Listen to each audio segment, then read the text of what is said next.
નમસ્કાર વિદ્યાર્થી મિત્રો, ચાલો આગળ જઈએ.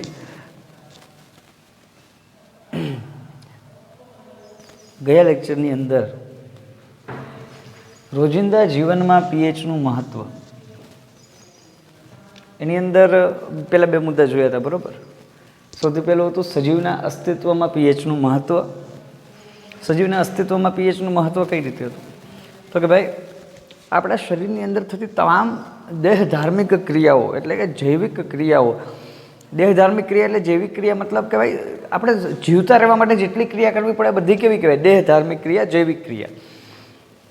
તો જેટલી પણ દેહધાર્મિક ક્રિયાઓ છે ને આપણી, જેમ કે પાચન છે, શ્વસન છે, અંદર બીજું જે કોષીય સંશ્લેષણ છે, આ બધી પ્રક્રિયાઓની જે પીએચ હોય એ પીએચ 7ની આજુબાજુમાં હોય. 7 પીએચની આજુબાજુ એક્ઝેક્ટ ફિગર આપણે લખેલા હતા.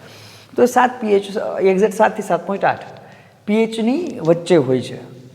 એનાથી પીએચ અત્યંત વધી નથી જતી, એનાથી પીએચ અત્યંત ઘટી નથી જતી. જો આ પીએચની અંદર આપણા શરીરની અંદર ફેરફાર થાય જૈવિક ક્રિયાઓમાં, જો પીએચ બદલે કોઈ કારણસર, તો એનાથી નુકસાન થઈ શકે, ટૂંકમાં તબિયત નાદુરસ્ત થઈ શકે. તો સજીવના અસ્તિત્વમાં એના સિવાય એની જ અંદર એક એવું હતું કે ભાઈ વરસાદ. સામાન્ય રીતે જે વરસાદ આવે છે એની પીએચ, આપણું જે નળનું પાણી હોય છે, જે પાણી આપણે સામાન્ય રીતે ઉપયોગમાં લઈએ છીએ, એની પીએચ 7 હોય, એટલે કે તટસ્થ છે. પણ જે વરસાદનું પાણી આવે છે, વરસાદી પાણી, એની પીએચ 5.6ની આજુબાજુ હોય, મતલબ કે એસિડિક હોય. પણ 5.6 સુધી કાંઈ પ્રોબ્લેમ આવતો નથી, 5.6 સુધી નોર્મલ કહેવાય. જો વરસાદી પાણીની પીએચ છે 5.6 કરતાં ઘટી ગયેલી હોય, ઓછી હોય, તો આપણે એને એસિડ વર્ષા તરીકે ઓળખીએ છીએ. મતલબ કે આકાશમાંથી એસિડ આવતો હોય એવું લાગે. તો આ જે એસિડ વર્ષા છે એનાથી ઘણા બધા નુકસાન થાય, આપણે જોયા હતા. સૌથી વધારે નુકસાન વનસ્પતિઓને થાય. ઓફકોર્સ સૌથી વધારે નુકસાન કોને થાય? વનસ્પતિઓને, એના પાંદડા ખરી જાય વગેરે વગેરે.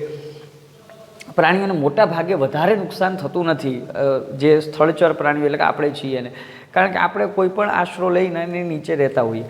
તો વનસ્પતિને નુકસાન થાય, જમીનને નુકસાન થાય, જમીન છે એ એસિડિક બની જાય. એના સિવાય શિલ્પ સ્થાપત્યને નુકસાન થાય છે. બધા ઘણા બધા કારણ આપણે જોયા હતા. ચલો, 2 ટોપિક ક્લિયર હતા. નેક્સ્ટ ટોપિક, અને હજી જમીનમાં પીએચનું મહત્ત્વ બાકી. જમીનમાં પીએચનું મહત્ત્વ તો આપણે કહેતા હતા કે ભાઈ જમીનની સામાન્ય રીતે જે પીએચ છે 6.5 થી 7.3 જેટલી હોય, એટલી પીએચ હોય તો જમીન કેવી કહેવાય? ફળદ્રુપ જમીન કહેવાય, તટસ્થ જમીન કહેવાય, પાક બહુ સારો થાય. પણ જો જમીનની પીએચ છે 6.5 કરતાં ઘટી જાય કે 7.3 કરતાં વધી જાય, તો પછી આ જમીન એસિડિક કે બેઝિક થઈ જાય.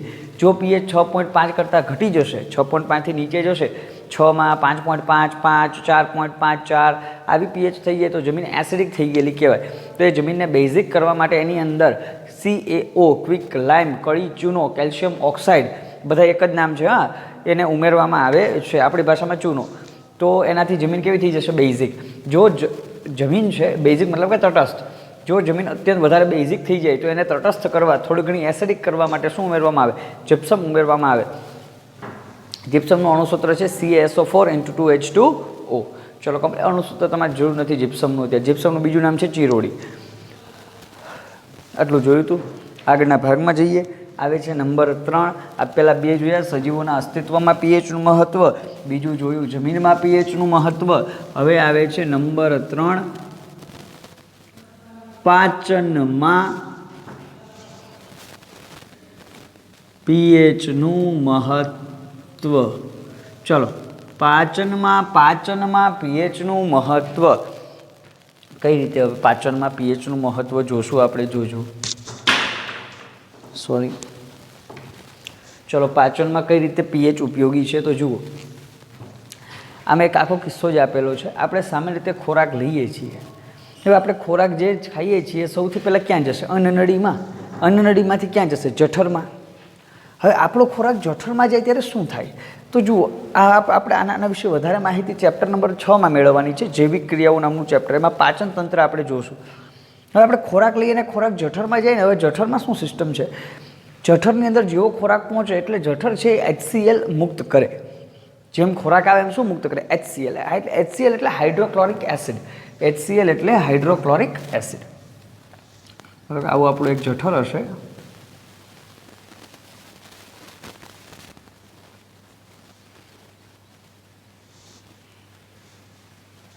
જે ખોરાક આવશે અહીંથી બહાર જશે, બરાબર. અહીંથી આપણો જઠરની રચના છે.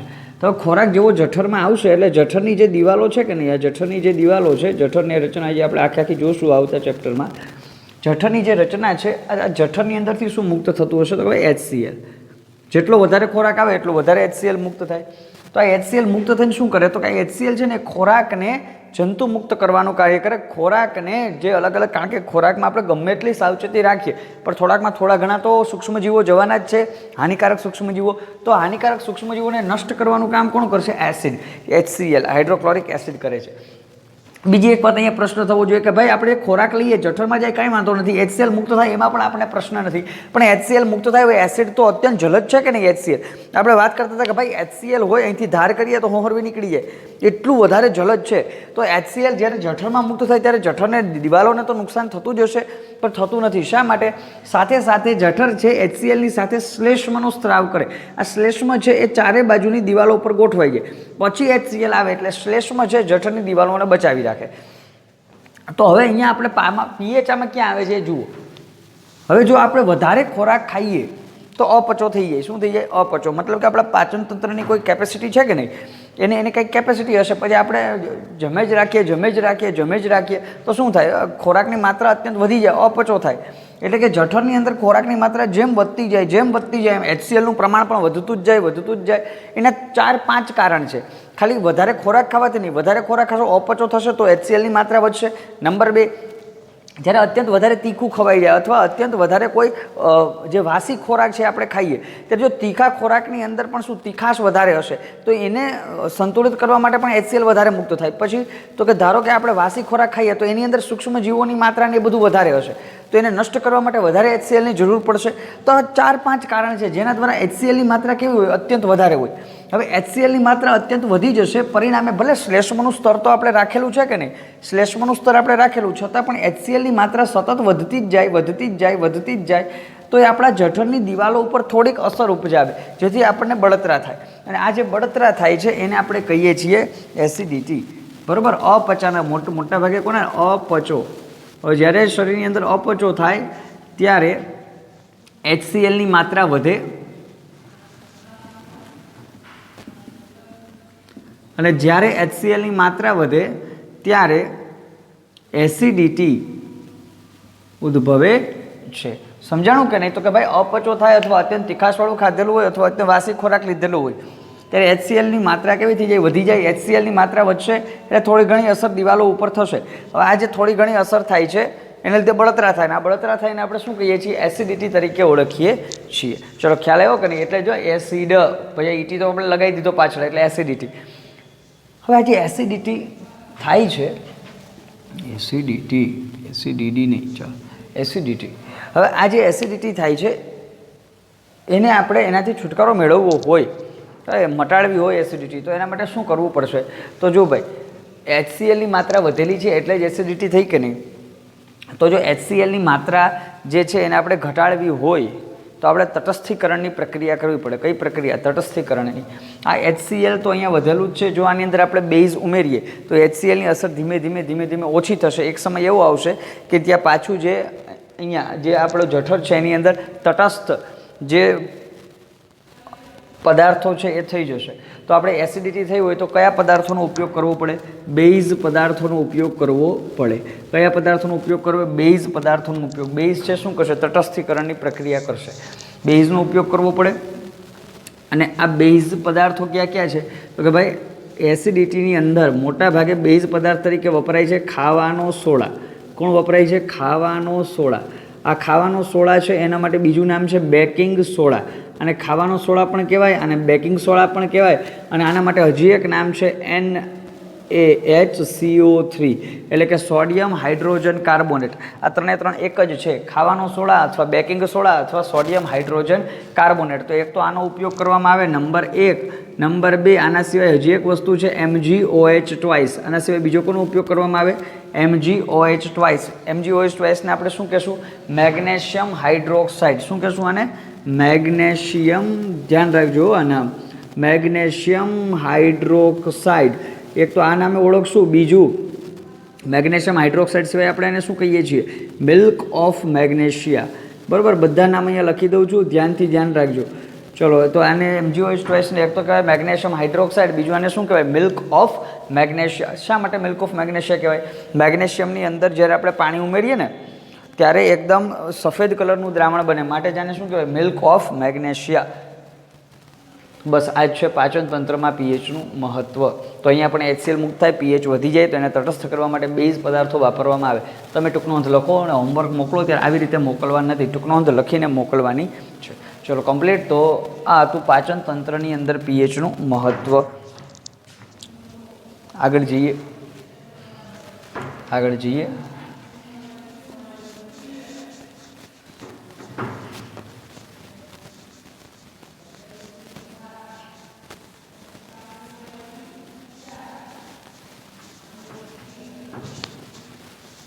હવે એના પછી દાંતના ક્ષયનમાં પીએચનું મહત્ત્વ.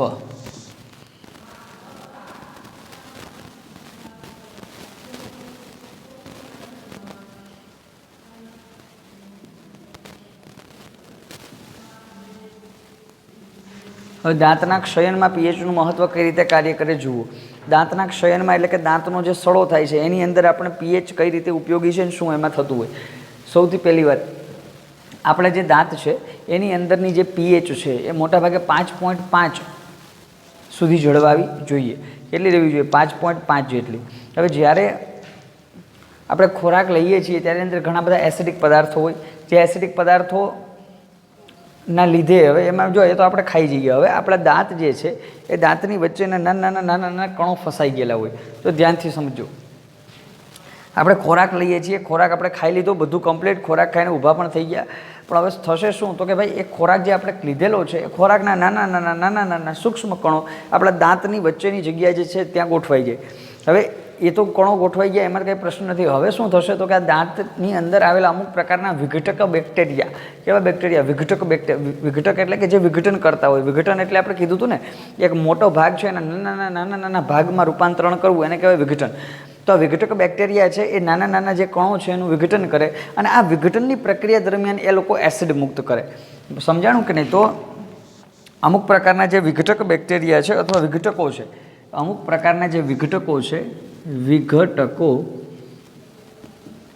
કણો છે એનું શું કરશે? વિઘટન કરશે, અને આ વિઘટનની પ્રક્રિયા દરમિયાન એસિડ મુક્ત થાય છે. વિઘટનની પ્રક્રિયા દરમિયાન શું મુક્ત થઈ જાય? એસિડ મુક્ત થાય. હવે થશે શું જુઓ, આ બધું એસિડ મુક્ત ક્યાં થયું? આપણા મોંની અંદર જ થયું કે નહીં? બરાબર. તો આ વિઘટકો દ્વારા વિઘટન થયું, વિઘટન દ્વારા એસિડ મુક્ત થઈ ગયું. તો આપણા મોંની અંદર જે છે ત્યાં એસિડ ઉત્પન્ન થવા લાગ્યો. તો આપણા મોંની અંદરની પીએચ છે કેવી થઈ જાય? ઘટી જાય. આપણા મોંની અંદરની પીએચ ઘટી જાય, અને આ જે આપણી પીએચ છે એ 5.5 સુધી કાંઈ પ્રોબ્લેમ નથી. જો પીએચ છે 5.5 કરતાં ઘટે, પીએચ છે 5.5 કરતાં ઘટે, પીએચ 5.5 કરતાં ઘટે પછી નુકસાન કરવાની શરૂઆત કરે. હવે પ્રશ્ન એ છે કે ભાઈ નુકસાન કઈ રીતે કરશે? તો જુઓ, આપણા દાંતનું ઉપરનું પડ જે છે, દાંતનું ઉપરનું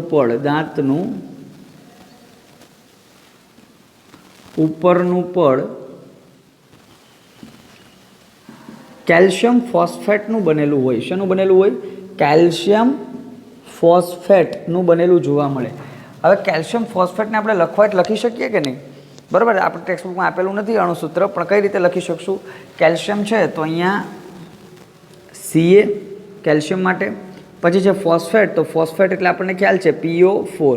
આ બહુપરમાણવી આયન છે. મેં લખીને મોકલા ત્યારે છેલ્લો સૌથી આ હતો. બહુપરમાણવી આયન આપણે મોકલેલા છે ને, એમાં લિસ્ટ જોજો, સૌથી છેલ્લો કોણ છે? PO4. તો અહીંયા કેલ્શિયમ ફોસ્ફેટ એટલે કઈ રીતે લખશું? તો કે ભાઈ એક તો CaPO4. હવે આ બંને આમનામ જ આવશે, ફેરફાર આવશે, જોઈ લઈએ. ચલો, કેલ્શિયમની સંયોજકતા કેટલી? તો કે +2. PO4ની કેટલી? તો કે -3. ના ભાઈ એમને એમ તો નહીં રહી, તો ચોકડી લાગશે. તો અહીંયા આપણે ચોકડી લગાવીએ તો શું થાય જુઓ, Ca3, Ca સામે 3 એવા, PO4ની સામે આવ્યા 2, તો PO4 ટ્વાઇસ. આને આપણે કહીએ છીએ કેલ્શિયમ ફોસ્ફેટ. Ca3PO4 twice. તો આ કેલ્શિયમ ફોસ્ફેટના બનેલું હોય દાંતનું ઉપરનું પડ. હવે આ કેલ્શિયમ ફોસ્ફેટ છે ને એ એવું પ્રકારનું તત્વ છે કે આમાં કોઈ પણ વસ્તુ આવી જાય ને કેલ્શિયમ ફોસ્ફેટને કંઈ ફરક ના પડે. બરાબર, કોઈ પણ વસ્તુ આપણે મોંમાં ચાવીએ છીએ, કેલ્શિયમ ફોસ્ફેટને કાંઈ નુકસાન થતું નથી. કેલ્શિયમ ફોસ્ફેટને એક જ સમયે નુકસાન થાય. જો આપણા દાંતની પીએચ એટલે કે આપણા મોંની પીએચ છે 5.5 કરતાં ઘટે, જો આપણી મોંની પીએચ છે 5.5 કરતાં ઘટે તો આ કેલ્શિયમ ફોસ્ફેટને શું થાય? નુકસાન થાય. તો જો ઘટે તો કેલ્શિયમ ફોસ્ફેટને શું થશે? નુકસાન થશે. જો આપણી પીએચ 5.5 કરતાં ઘટી ગઈ તો કેલ્શિયમ ફોસ્ફેટને નુકસાન. હવે જો કેલ્શિયમ ફોસ્ફેટને નુકસાન થવા લાગે તો આ કેલ્શિયમ ફોસ્ફેટને જે નુકસાન થાય છે એને જ આપણે શું કહીએ છીએ? દાંતનું ક્ષયન. એને જ આપણે શું કહીએ છીએ? દાંતનું ક્ષયન. આ દાંતનું ક્ષયન એટલો મતલબ કે દાંતમાં સડો થવો. ચલો સમજાણું કે નહીં? પહેલેથી જુઓ. આપણા મોંની અંદર પહેલાં તો એસિડ કઈ રીતે ઉત્પન્ન થાય છે? તો કે આપણા ખોરાક લઈએ છીએ, તે ખોરાક લીધા પછી આપણા દાંતની વચ્ચેની જે સૂક્ષ્મ જગ્યાઓ છે ત્યાં ઘણા બધા ખોરાકના કણો રહી જાય. પછી બેક્ટેરિયા જેવા વિઘટકો છે એ શું કરે? તો કે વિઘટન કરે. આવા જે ખોરાકના નાના કણો હતા એનું વિઘટન કરે, અને આ વિઘટન દરમિયાન શું મુક્ત થઈ જાય છે? એસિડ મુક્ત થાય છે. હવે એસિડ મુક્ત થશે એટલે પીએચ ઘટશે. પીએચ જો 5.5 સુધી રહે તો કંઈ પ્રોબ્લેમ આવતો નથી, નોર્મલ છે. જો પીએચ 5.5 કરતાં ઘટે, બરાબર, તો પછી શું થાય? તો કે 5.5 કરતાં ઘટે તો એક નુકસાન કરે. શું નુકસાન કરે? તો કે આપણા દાંતનું ઉપરનું પણ છે કેલ્શિયમ ફોસ્ફેટનું બનેલું હોય, Ca3PO4 ટ્વાઇસ, બરાબર, જે આપણા ઉપર સફેદ કલરનું આવરણ દેખાય ને એ જ છે કેલ્શિયમ ફોસ્ફેટ. એ કેલ્શિયમ ફોસ્ફેટનું બનેલું હોય. હવે જો પીએચ 5.5 કરતાં ઘટે તો કેલ્શિયમ ફોસ્ફેટ નુકસાન થાય, અને કેલ્શિયમ ફોસ્ફેટનું શું ચાલુ થઈ જાય? ક્ષયન ચાલુ થઈ જાય. એટલે કે કેલ્શિયમ ફોસ્ફેટ ખવાતો જાય, પરિણામે દાંતનું ક્ષયન થાય, દાંતનો સડો જોવા મળે.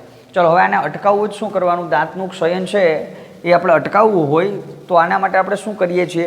તો આના માટે આપણે જે ટૂથપેસ્ટનો ઉપયોગ કરીએ છીએ, ટૂથપેસ્ટનો ઉપયોગ કરીએ છીએ. આ ટૂથપેસ્ટ છે સવારના પોરમાં આપણે જોઈએ કોલગેટ વગેરે કોલગેટ ને સેન્સોડાઇન ને વિઝિબલ વ્હાઇટ, ઘણી બધી. તો આ જેટલી પણ ટૂથપેસ્ટ છે એની અંદર શું આવેલો હોય? તો કે ભાઈ બેઝિક પદાર્થો જ આવેલા હોય, એની અંદર બીજું કોઈ વસ્તુ આવેલી હોતી નથી. ટૂથપેસ્ટની અંદર શું આવેલા હોય? બેઝિક પદાર્થો જ આવેલા હોય. અને આ બેઝિક પદાર્થોમાં પણ એક કામ આવે છે, એ છે NaHCO3. આ ઘણા બધા બેઝિક પદાર્થો આવેલા હોય. આ બધા જ બેઝિક પદાર્થો છે એ શું કરશે? તો કે આપણે સવારે બ્રશ કરીએ ત્યારે શું થાય? તો કે એ બધા બેઝિક પદાર્થો છે એ એસિડિક પદાર્થોને તટસ્થ કરવાનું કામ કરે, એનાથી દાંતનું ક્ષયન થતું અટકી જાય. ચલો, ક્લિયર? તો આ તો આપણું દાંતના ક્ષયનમાં પીએચનું મહત્ત્વ કમ્પ્લીટ. આ સહેલું છે બધું. ચલો આગળ જઈએ.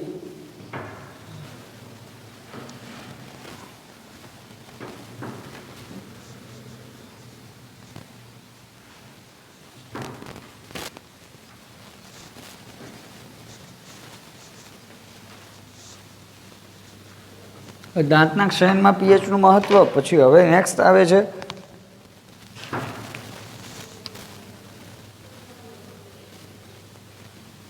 મધમાખીના ડંખની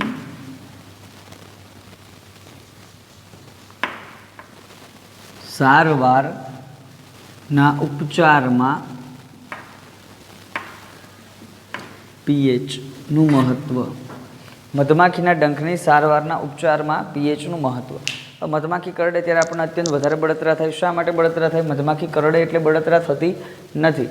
જુઓ, કોઈ પણ વસ્તુ વાગવી અને બળતરા થઈ બે વસ્તુ અલગ છે, બરાબર. એમ તો આપણે ઇન્જેક્શન આપે તો થોડીક વાર દુખે, પછી વાંધો આવતો નથી. તો હવે મધમાખીનું ડંખ તો એનાથી પણ પાતળું હોય, તો એનાથી કેટલી બળતરા થવી જોઈએ નહીં, છતાં પણ બળતરા અત્યંત વધારે થાય છે. શા માટે? તો કે મધમાખી જે છે, મધમાખી જ્યારે ડંખ લગાવે ત્યારે મધમાખી ખાલી ડંખ લગાવી નીકળી જશે? ના, બિલકુલ નહીં. તો એ ડંખ તો લગાવશે, પણ જે જગ્યાએ ડંખ લગાવ્યો કે નહીં એ જગ્યાએ શું કરશે? તો કે આ ડંખ જે જગ્યાએ લગાવેલો છે એના ઉપર એ મિથેનોઇક એસિડ, આના માટે બીજું નામ છે ફોર્મિક એસિડ. બેમાંથી કોઈ પણ આવે, યાદ રાખવાનું. બીજું નામ છે ફોર્મિક એસિડ. મિથેનોઇક એસિડ અથવા ફોર્મિક એસિડનો સ્ત્રાવ કરે. એટલે કે મધમાખી આપણને કરડશે, હવે કરડીને નીકળી જશે? ના, બિલકુલ નહીં. કારણ કે કરડે તો દુખે જ નહીં, બહુ સૂક્ષ્મ જે ડંખ હોય એનો. તો શું થશે? તો કે ભાઈ મધમાખી છે એ કરડશે, કરડી અને એ જ જગ્યાએ એની ઉપર શું નાખશે? Methanoic acid. એટલે પછી બળતરા કેવી થઈ જાય? વધી જાય. સમજાય ને? કોઈ જગ્યાએ વાગ્યું હોય ને આપણે ઉપર આમ મીઠું લગાવીએ કોઈ દી ના, કોઈ દિવસ નહીં. અત્યંત વધારે બળતરા વધી જાય. તો બસ એ જ વસ્તુ મધમાખી કરે. મધમાખી શું, ડંખ લગાવીને ઉપર શું નાખે? મિથેનોઇક એસિડ, ફોર્મિક એસિડનો સ્ત્રાવ કરે. એટલે એક તો વાગેલું છે, ઉપર ફોર્મિક એસિડ જાય એટલે બળતરા અત્યંત શું થઈ જાય? વધી જાય. તો અહીંયા મધમાખી પણ કોનો ઉપયોગ કરે? એસિડનો ઉપયોગ કરે છે. બરાબર? આપણે તો અત્યારે ભણીએ, મધમાખી ઘણા ટાઈમ પહેલાં ભણી લીધું કે ભાઈ જો ડંખ લગાવીને ઉપર એસિડ નાખીએ તો શું થાય? બળતરા વધારે થાય. તો એનો જ ઉપયોગ કરે. આવી જ રીતે એક બીજી વસ્તુ પણ છે, એ છે કૌવચ. આના સિવાય બીજું શું છે? કૌવચ. કૌવચ શું છે? એક તૃણીય વનસ્પતિ છે. શું છે? તૃણીય વનસ્પતિ. તૃણીય વનસ્પતિ એટલે કે સામાન્ય ઘાસ જેવી વનસ્પતિ. તો આ તૃણીય વનસ્પતિ છે કૌવચ. આ કૌવચ તૃણીય વનસ્પતિ છે. એના પણ પર્ણની અંદર ડંખ આવેલા હોય. પર્ણમાં શું આવેલા હોય? ડંખ. અને આ પણ જ્યારે ડંખ મારશે ત્યારે આ પણ ઉપર જેમ જ ફોર્મિક એસિડ એટલે કે મિથેનોઇક એસિડ મુક્ત કરે છે. એટલે જો કૌવચ આપણે આ બાજુ ક્યાંય નથી થતું પણ જરાક ચાલે જતા હોય ને કૌવચની ઝપટમાં આવી જાય તો અત્યંત વધારે બળતરા થાય, એના ડંખ લાગે આપણને. કૌવચના પર્ણની ઉપર નાના ડંખ આવેલા હોય. તો આવી રીતે મધમાખીને કૌવચ બંને ડંખ લગાવે છે અને ડંખ ઉપર કયું એસિડ મુક્ત કરે છે? મિથેનોઇક એસિડ, ફોર્મિક એસિડ મુક્ત કરે, જેથી બળતરા અત્યંત વધી જાય. તો મતલબ કે એ એસિડનો ઉપયોગ કરે છે તો પીએચ કેવી હશે? અત્યંત વધારે હશે કે નહીં? H+ ની માત્રા કેવી હશે? અત્યંત વધારે હશે. તો આને આપણે તટસ્થ કરવા માટે શું કરીએ? તો આમાં પણ આ બધાને તટસ્થ કરવા માટે, આને બધા લોકોએ એસિડ મુક્ત કર્યું, બરાબર? તો એને તટસ્થ કરવા માટે આપણે શેનો ઉપયોગ કરીએ છીએ? બેઝિક પદાર્થોનો ઉપયોગ કરવો જોઈએ. તો કોઈ જગ્યાએ મધમાખી કે કૌવચ જેવા પ્રાણીઓ આપણને કરડે છે, બળતરા થાય છે, તો એવી જગ્યાએ કેનો ઉપયોગ કરવો જોઈએ? બેઝિક પદાર્થોનો ઉપયોગ કરવો જોઈએ. આ મધમાખી અને કૌવચ માટે છે, બધા જીવજંતુઓ માટે નથી, એ યાદ રાખજો. બેઝિક પદાર્થોનો ઉપયોગ કરવો જોઈએ. આ બેઝિક પદાર્થો તરીકે સામાન્ય કોણ છે? તો કે એ તો ભાઈ બધે જે છે એ જ NaHCO3. આને આપણે બેકિંગ સોડા પણ કહી શકીએ, ખાવાનો સોડા પણ કહી શકીએ. NaHCO3 છે એ બેઝિક ગુણધર્મ ધરાવે છે. આ NaHCO3 જો જે જગ્યાએ ડંખ લાગેલો હોય એની આજુબાજુમાં NaHCO3 નું દ્રાવણ લગાવવામાં આવે તો એ આ એસિડ છે એને બેઝ સાથે ભળશે અને એ તટસ્થ થશે. પરિણામે થોડા સમય પછી આપણને ડંખ જે છે એના દુખાવામાંથી રાહત થશે. આના સિવાય અમુક માણસોને તમે જોયા હશે, જ્યારે મધમાખી કે કૌવચ આપણા બાજુ હોતું નથી, મધમાખીનો ડંખ વાગે ત્યારે હંમેશા ઉપર માટી લગાવે. શું લગાવે? માટી. માટી શા માટે લગાવે? એનું રીઝન પણ આ જ છે. હવે જો મધમાખીના ડંખમાં મિથેનોઇક એસિડ હતું કે નહીં, પીએચ અત્યંત વધારે હશે. આપણે ઉપર માટી લગાવીએ એટલે માટી કેવી છે? તો કે માટી મોટા ભાગે કેવી હોય? તટસ્થ હોય. પીએચ 6.5 થી 7.3 વચ્ચે હોય, મતલબ કે આપણે તટસ્થ જ કહેવાય. તો આપણે માટી લગાવશું એટલે શું થશે? તો કે એ જે આપણે માટી લગાવી એ બેઝિક તરીકે વર્તે, તટસ્થ તરીકે વર્તે અને એસિડ છે એને તટસ્થ કરે. બરાબર? તો આ બધા રીતો હતી આપણી. આ તો મધમાખીના ડંખની સારવારના ઉપચારમાં પીએચનું મહત્ત્વ. ચલો ક્લિયર? તો આ 5 મુદ્દા છે આપણા રોજિંદા જીવનમાં પીએચનો મહત્ત્વના. ચલો ક્લિયર ને? આ 5 મુદ્દા આપણે કરવાના છે અને આ પ્રશ્ન અત્યંત વધારે આવે છે. બરાબર? બધા મુદ્દા અહીંયા આવી ગયા છે, લખવાનું તમને હવે આવડે છે. તો આ 5 મુદ્દા ખાસ કરજો, અત્યંત વધારે પૂછાય છે. ચાલો ક્લિયર? ચલો આગળ જઈએ. હવે આપણે જવાનું છે નિર્બળ એસિડ, નિર્બળ બેઝ. ચલો આગળ જઈએ. હવે આગળનો મુદ્દો છે બહુ અગત્યનો છે ને આગળ હવે આના પછીનો, હવે કારણ કે હમણાં આપણું એસિડ બેઝ તો પૂરું થઈ જશે, એના પછી જે એક ક્ષારવાળો ટોપિક છે એની અંદર આ મુદ્દો અત્યંત અગત્યનો છે. શું મુદ્દો છે? જુઓ, મુદ્દો છે આપણો એસિડ અને બેઝની પ્રબળતા. હવે ટૂંક નોંધ આવશે, આપણે અહીંયા ધ્યાન રાખજો. એસિડ અને બેઝની પ્રબળતા. ચલો, એસિડ અને બેઝની પ્રબળતા. જો એસિડ અને બેઝની પ્રબળતા આપણે જોવાની છે. તો સૌથી પહેલાં તો એસિડ અને બેઝની પ્રબળતા એટલે શું? તો કોને કહેવાય પ્રબળતા? તો જુઓ, એસિડ અને બેઝની પ્રબળતા અનુક્રમે તેમાંથી ઉદ્ભવતા H+ અને OH- ની માત્રા પર આધાર રાખે છે. ચલો જુઓ અહીંયા સૌથી પહેલાં એસિડ બેઝની પ્રબળતા એટલે શું? તો કે એસિડ અને બેઝની પ્રબળતા અનુક્રમે તેમાંથી ઉદ્ભવતા એસિડમાંથી ઉદ્ભવતા H+ અને બેઝમાંથી ઉદ્ભવતા OH- ની માત્રા અથવા સાંદ્રતા પર આધાર રાખે. હવે જો જે એસિડ છે એ એસિડમાં કેટલા પ્રમાણમાં H+ મુક્ત થાય છે એના આધારે આપણે કહેશું પ્રબળ એસિડ અને નિર્બળ એસિડ. કોઈ બેઝ છે તો એમાંથી કેટલા OH- મુક્ત થાય છે એના આધારે આપણે એને કહેશું કે ભાઈ નિર્બળ બેઝ કે પ્રબળ બેઝ. બરાબર, તો પ્રબળ નિર્બળ જે એસિડ અને બેઝ છે એ કોના ઉપર આધાર રાખે છે તો કે ભાઈ એમાંથી ઉદ્ભવતા H+ અને OH- ની સાંદ્રતા પર આધાર રાખે છે. હવે કઈ રીતે આધાર રાખશે એક એક્ઝામ્પલ જોઈએ. ધારો કે આપણે આપેલું છે એ જ જોઈએ છીએ. ધારો કે શું ધારવાનું છે તો કે ધારો કે આપણે લઈએ છીએ 1 મોલર HCl. શું લીધું? 1 મોલર HCl અને 1 મોલર CH3COOH. ચલો 1 મોલર શું લઈ લીધું? HCl. 1 મોલર શું લઈ લીધું? CH3COOH. મતલબ કે બંને કેવા છે? સમાન માત્રા. બંનેની માત્રા કેવી છે? સમાન. તો આપણે ધારો કે 1 મોલર HCl ને 1 મોલર CH3COOH લઈએ. અહીં બંને એસિડ જુદી જુદી માત્રામાં H+ આયન મુક્ત કરે છે. જો ધારો કે આપણે 1 મોલર શું લઈએ? HCl અને 1 મોલર શું લઈ લઈએ? CH3COOH. બંનેને આપણે 1 મોલર લઈ લીધા. બંનેની માત્રા સમાન છે. અહીં બંને એસિડ જુદી જુદી માત્રામાં H+ આયન મુક્ત કરે. હવે જો બંનેની માત્રા સમાન પણ H+ કેવા છે? અલગ અલગ છે. તો આના આધારે આપણે શું કહેશું? તો જુઓ, અહીં સાંદ્રતા એટલે કે પ્રમાણ, સાંદ્રતા એટલે પ્રમાણ સમાન હોવા છતાં, સાંદ્રતા સમાન હોવા છતાં પ્રબળતા જુદી મળશે. સાંદ્રતા સમાન હોવા છતાં પ્રબળતા જુદી મળશે. તો હવે ભાઈ આપણે એક્ઝેક્ટ પ્રબળતા કહેવાય કોને એ સમજીએ. અહીંયા આપણે અત્યાર સુધી એ જ સમજીએ છીએ કે ભાઈ કોઈ પણ એસિડ કે બેઝ છે, એસિડ છે H+ મુક્ત કરશે, બેઝ OH- મુક્ત કરશે. આ તો આપણને ખ્યાલ છે. જે એસિડ છે એ કેટલા પ્રમાણમાં H+ મુક્ત કરે છે એના આધારે આપણે નક્કી કરશું પ્રબળ એસિડ અને નિર્બળ એસિડ. કોઈ બેઝ છે કેટલા પ્રમાણમાં OH- મુક્ત કરે એના આધારે આપણે નક્કી કરશું પ્રબળ બેઝ ને નિર્બળ બેઝ. સમજાઈ ગયું ને? એટલું સમજાણું કે નહીં? હવે નક્કી આપણે કરીએ છીએ. તો એસિડ અને બેઝની પ્રબળતા અનુક્રમે તેમાંથી ઉદ્ભવતા H+ અને OH- ની માત્રા પર આધાર રાખે. પ્રબળતા એટલે કે H+ અને OH- ની માત્રા. ધારો કે 1 મોલર HCl ને 1 મોલર CH3COOH લઈએ. HCl એટલે હાઇડ્રોક્લોરિક એસિડ, CH3COOH એટલે એસિટિક એસિડ. તો આપણે 1 મોલર હાઇડ્રોક્લોરિક એસિડ લઈએ છીએ, 1 મોલર એસિટિક એસિડ લઈએ છીએ. અહીં બંને એસિડ જુદી જુદી માત્રામાં H+ આયન મુક્ત કરે છે. હવે જો પહેલી નજર શું લાગશે? જો આ HCl પાસે 1 જ હાઇડ્રોજન, આની પાસે 4 હાઇડ્રોજન, 4. તો બંને અલગ અલગ માત્રામાં H+ આયન મુક્ત કરે છે. અહીં સાંદ્રતા સમાન હોવા છતાં પ્રબળતા કેવી મળશે? જુદી જુદી મળશે. કારણ કે H+ આયન કેવા છે? અલગ અલગ છે. કીધું ને, અલગ અલગ રીતે અલગ અલગ જુદી જુદી માત્રામાં મુક્ત કરે.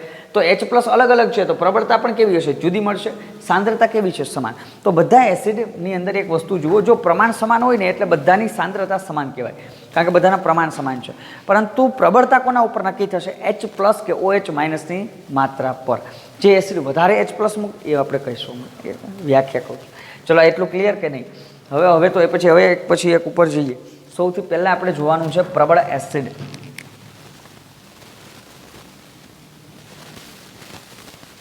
પ્રબળ એસિડ. ચલો પ્રબળ એસિડ કોને કહેવાય જુઓ. જે એસિડ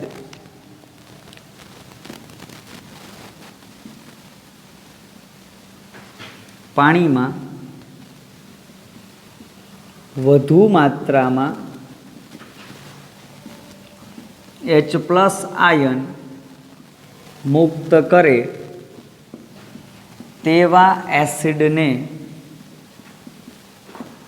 ચલો કમ્પ્લીટ, પ્રબળ એસિડ કહે છે. ચલો શું આવ્યું જુઓ. જે એસિડ પાણીમાં વધુ માત્રામાં H+ આયન મુક્ત કરે તેવા એસિડને પ્રબળ એસિડ તરીકે ઓળખવામાં આવે.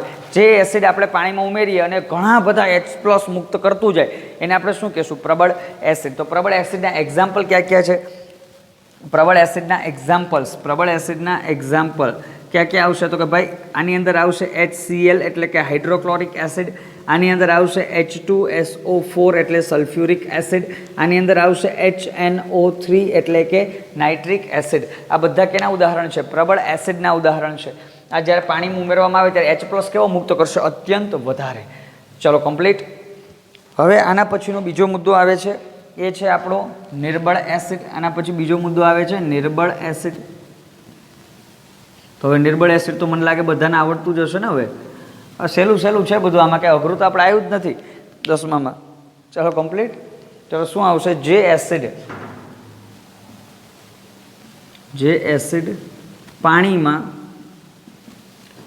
ઓછી માત્રામાં H+ આયન મુક્ત કરે તેવા એસિડને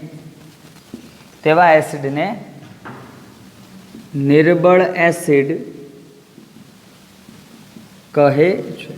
ચલો, જે એસિડ પાણીમાં ઓછી માત્રામાં, આમાં કેવું હતું વધુ માત્રામાં, આમાં કેવા ઓછી માત્રામાં H+ આયન મુક્ત કરે એવા એસિડને કેવું કહેવાય? નિર્બળ એસિડ તરીકે ઓળખવામાં આવે છે. આમાં એક્ઝામ્પલ, તો આમાં એક્ઝામ્પલ મુખ્ય આવશે ભાઈ. તો એક તો આવશે એક્ઝામ્પલ તરીકે ફોર્મિક એસિડ, એને આપણે કહીએ છીએ HCOOH. શું કહીએ છીએ? HCOO. આ ઓલું જ ફોર્મિક એસિડ છે, આપણે મધમાખીને ડંખમાં આવ્યું હતું ને એ જ. આ છે ફોર્મિક એસિડ. એના સિવાય બીજું છે એસિટિક એસિડ CH3COOH. બરાબર. આના સિવાય પણ CH3CH2COOH, એને માટે આપણે નામ આપશું પ્રોપેનોઇક એસિડ. બરાબર, એ પણ આની અંદર આવે. એના સિવાય એક એક્ઝામ્પલ વધારાનું આપેલું છે HCN. આ HCN છે શું છે? Hydrogen cyanide. HCN એટલે શું છે? Hydrogen cyanide. આના વિશે વધારે થોડીક માહિતી આપણે મેળવશું ચેપ્ટર નંબર 4માં. બહુ અગત્યનું તત્વ છે. બરાબર. ચાલો, તો આવી ગયું પ્રબળ એસિડ અને નિર્બળ એસિડ. ચલો ક્લિયર. જે એસિડ પાણીમાં વધારે માત્રામાં H+ આયન મુક્ત કરે તો પ્રબળ એસિડ, ઓછી માત્રામાં H+ આયન મુક્ત કરે તો નિર્બળ એસિડ. એવી જ રીતે હવે આપણે જોવાનું છે નીચે પ્રબળ બેઝ. તો હવે તો મને લાગે બધાને આવડતું હશે ને. હવે આમાં કંઈ છે જ નહીં. શું આવશે? જે બેઝ પાણીમાં વધુ માત્રામાં OH- આયન મુક્ત કરે. બરાબર. આમાં તું જે એસિડ પાણીમાં વધુ માત્રામાં H+, તો જે બેઝ પાણીમાં વધુ માત્રામાં OH- આયન મુક્ત કરે તેવા બેઝને પ્રબળ બેઝ કહે છે. એવા બેઝને શું કહેવાય? પ્રબળ બેઝ તરીકે ઓળખવામાં આવે. ચલો હવે જોઈએ પ્રબળ બેઝ ક્યાં છે. તો પ્રબળ બેઝના એક્ઝામ્પલ તો કે NaOH એટલે કે sodium hydroxide, KOH potassium hydroxide, CaOH twice calcium hydroxide. આ બધા કેવા છે? પ્રબળ બેઝના ઉદાહરણ છે. આ બધા શેના ઉદાહરણ છે? પ્રબળ બેઝના. તો હવે ભાઈ નિર્બળ બેઝ કોને કહેવાય? તો નિર્બળ બેઝ તો તમને આવડી જાય. નિર્બળ બેઝ કોને કહેવાય છે? નિર્બળ બેઝ તો કે ભાઈ જે બેઝ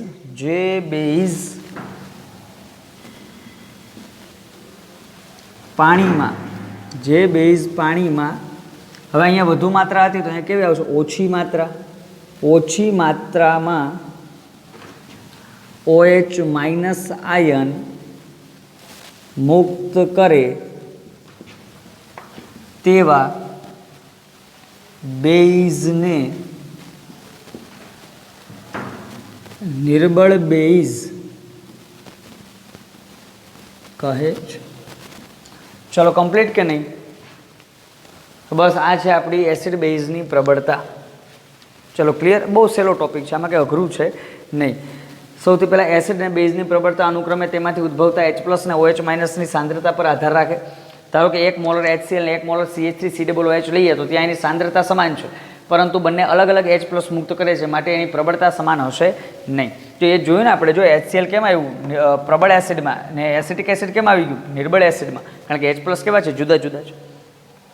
પ્રબળ એસિડ, જે એસિડ પાણીમાં વધારે માત્રામાં H+ મુક્ત કરતું હોય એને કહેવાય પ્રબળ એસિડ. જે એસિડ ઓછી માત્રામાં H+ મુક્ત કરે એને કહેવાય નિર્બળ એસિડ. હવે અહીંયા એક પ્રશ્ન થશે. શું પ્રશ્ન થશે? જુઓ, પ્રબળ એસિડમાં કોણ એક્ઝામ્પલ આવ્યું? HCl. HCl પાસે હાઇડ્રોજન કેટલા? માત્ર 1. H2SO4 પાસે હાઇડ્રોજન કેટલા? માત્ર 2.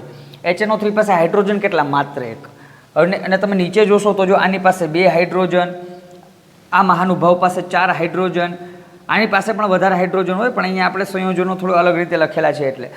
એના સિવાય બીજા જોશું ને તો હજી તો આપણે અહીંયા એસિટિક એસિડ જ જોયું. આપણે પ્રોપેનોઇક એસિડ જોઈએ તો એનાથી વધારે હાઇડ્રોજન, બ્યુટેનોઇક એસિડમાં એનાથી વધારે હાઇડ્રોજન. તો જુઓ આ વધારે જે નિર્બળ એસિડ છે ને એની પાસે હાઇડ્રોજન વધારે છે, છતાં નિર્બળ શા માટે છે? કારણ કે તમારી પાસે હાઇડ્રોજન કેટલા છે એ અગત્યનું નથી. જો સમજો એસિડ બેઝની પ્રબળતા કોના ઉપર આધાર રાખે? ઉદ્ભવતા એટલે કે મુક્ત થતા H+ આયન કેટલા મુક્ત કરે છે એના ઉપર આધાર રાખશે. બાકી જો આ પ્રબળ કરતાં નિર્બળ પાસે હાઇડ્રોજન વધારે પણ એ મુક્ત કરતા નથી. જ્યારે ઉપરવાળા પાસે હાઇડ્રોજન ઓછા આપણે બધાનું શું કરી દે? દાન કરી દઈએ. શું કરી દઈએ? દાન, મુક્ત કરી દઈએ. તો તમે મુક્ત કેટલા કરો ને એના ઉપર આધાર રાખે છે. તમારી પાસે છે કેટલા એની ઉપર આધાર નથી રાખતું, બરાબર? માટે પ્રબળ એસિડમાં મોટાભાગના HCl, H2SO4, HNO3, H2SO3, HNO2 આ બધાનો સમાવેશ કેમાં થાય? પ્રબળમાં. નિર્બળમાં HCOOH, CH3COOH, HCN. હવે આ નામો કદાચ તમે નથી સાંભળ્યા, મને ખ્યાલ છે, પણ આ નામ આપણે આવી જશે એટલે ચિંતા ના કરતા. ચેપ્ટર 4માં આપણે આના વિશે જોવાનું છે. હવે આવે છે પ્રબળ બેઝ. તો જે બેઝ પાણીમાં વધુ માત્રામાં OH- મુક્ત કરે એને કહેવાય પ્રબળ બેઝ. જે ઓછી માત્રામાં મુક્ત કરે એને કહેવાય નિર્બળ બેઝ. હવે આના એક્ઝામ્પલ નિર્બળ બેઝના જોઈ લ્યો. હજી રહી ગયા તો નિર્બળ બેઝના એક્ઝામ્પલ આવશે. સૌથી પહેલું છે NH4OH, એમોનિયમ હાઇડ્રોક્સાઇડ. બીજું છે NH3 એટલે કે એમોનિયા. આ બંને નિર્બળ બેઝના ઉદાહરણ છે. તો જુઓ પ્રબળ બેઝની અંદર કોણ છે? NaOH. તો આની પાસે એક OH છે. KOH, CaOH ટ્વાઇસ, આની પાસે 2 હાઇડ્રોક્સાઇડ છે. તો આ OH- આયન મુક્ત કરશે. જ્યારે નીચે તો કે NH4OH અને NH3 આ બંને પણ કેવા છે? બેઝ પદાર્થો છે. ચલો ક્લિયર. તો આ હતી આપણી એસિડ અને બેઝની પ્રબળતા. આ જોઈ નાખજો. વધારે આવતા લેક્ચરમાં મળીએ. આવતા લેક્ચરમાં એક નાનો એવો ટોપિક હજી છે એસિડવાળો, એ પૂરો કરશું આપણે. એમાં બધા નિર્બળ એસિડ આવશે અને પછી આપણે ક્ષારની અંદર જશું. ચલો.